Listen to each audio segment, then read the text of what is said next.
జరుగు జరుగు దూరం జరుగుము. ఏమిటి ఈ వైపరీత్యం? రోజు మసాలా వేసి ఉతికిన దుస్తులే కదా నేను ధరించేది, ఎందులకు ఏడబాటు అడిగేదను. అదేమిటి బామ్మ, రోజు రోజుకు నేనంటే ఇష్టం తగ్గుతుంది. ఏమిటి నాదా నీ నోటి నుండి ఆ మాటలు? మీరంటే నాకెంతో ఇష్టం, కానీ మీరు వాడే పర్ఫ్యూమ్ వాసన భరించడం కష్టంగా ఉంది నాదా. ₹1 లేదా చేతుల మళ్ళిత్తగానే ఒక 500 ఉంటే రాదు? 500 ఎందుకు? నా దోస్తులు వస్తారే. నీ దోస్తులు ఏమిటి కక్కర కచ్చటోళ్ళు? బువ్వ కక్కర కచ్చటోళ్ళ, కూర కక్కర కచ్చటోళ్ళ? నాతోటి కలిసి కళ్ళు కచ్చటోళ్ళేనే నా దోస్తులు.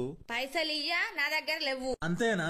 లేవు అంతే. బెదిరిత్తనమేంది? దీంట్లో బెదిరిస్తుడే ఉన్నది. ఒక అద్దం ధర వజ్రం కంటే కోటి రేట్లు తక్కువ, కానీ వజ్రం పెట్టుకున్నాక అద్దం కోసం వెంకలాడాలే. నెలకో 1 తారీఖు వస్తుంది, నా కోసం నువ్వెంకలాడాలే, గుర్తు పెట్టుకో. Hello sir, good morning sir. చెప్పు మేడం. 5 లక్షలు లక్కీ డ్రాలో విన్నర్ అయ్యారు సార్. మీరు అర్జెంటుగా 50,000 మా అకౌంట్ లోకి ట్రాన్స్ఫర్ చేయండి సార్.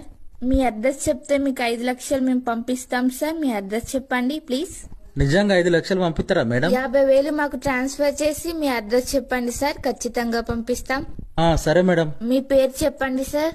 నా పేరు పెసరకాయ మేడం. మీ ఊరు సార్? ఉసిరికాయ. మీ రోడ్డు సార్? రసగుల్లా గారెల గల్లీ మేడం. మీ ఇల్లు సార్? ఇడ్లీల ఇల్లు. అసలు మీది ఏ జిల్లా సార్? జిలేబీల జిల్లా మేడం. అసలు నువ్వు ఏ రాష్ట్రంలో ఉంటావు సార్? రవ్వ లడ్డూల రాష్ట్రం, దోశల దేశం, పకోడీల ప్రపంచం. అసలు ఇలాంటి పేర్లు ఊర్లు ఎక్కడైనా ఉన్నాయా సార్? 50,000 ఇస్తే 5 లక్షలు పంపించుడు ఎక్కడన్నా ఉన్నదా మేడం? మరి ఈ నెల ఒక రవ్వల నెక్లెస్ తీసుకోరాదు?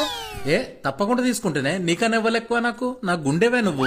అడిగిన వెంటనే ఒప్పుకుంటావు అనుకోలే. సరే గానీ ఒక్క నెల రోజులు నేను చెప్పినట్టినే. అబ్బో ఏంటిది అది? ఓ పిచ్చిదాన, భయపడకు, నీతోడు మొద్దులు మోపియా. సరే చెప్పు ఏంటిదో. ఎక్కడికి పోతానో, ఎందుకు పోతానో, ఎవ్వరితోటి పోతానో నేనత్తా. ఇంట్లోనే ఉండొచ్చు కదా, మళ్ళీ ఎప్పుడొస్తావు, నా కోసం ఏం తెస్తావు? ఎప్పటికి నువ్వే పోతావు. అక్కడికి పోయినాక ఫోన్ చెయ్యి. ఎవరినైనా వేరేటోళ్ళు పంపించచ్చు కదా, ఈ పని నువ్వు తప్ప ఇంకెవ్వరు చేయరా. ఇంటి బాధ్యత ఏం పట్టించుకోవు. సిటాకు పైనాలకు సిటుక్కన పోతావు. ఒక్క నెల రోజులు ఈ ముచ్చట్లు మాట్లాడకు. నడుముకు వడ్డాలం, నక్లీసు, పాదాలకు పట్టీలు చేయిస్తా. చికెన్ తెత్తనని ఏగిలి వరంగా వేయినావు. ఊసేళ్లకు మేత్తావు, మేసేళ్లకు గూత్తావు. గింత లేట్ ఎందుకు అయింది? అక్కడికైనా పైసలు పడేసుకున్నా, అందుగుంచే లేట్ అయిందే. పారేసుకున్న పైసలను ఎంకలాడిచ్చినవా ఆయనకు? కాదు, ఆయన అక్కంచెలు పోయేదాకా ఆ నోటు మీద నిలబడే ఉన్నా, అందుగుంచే లేట్ అయింది.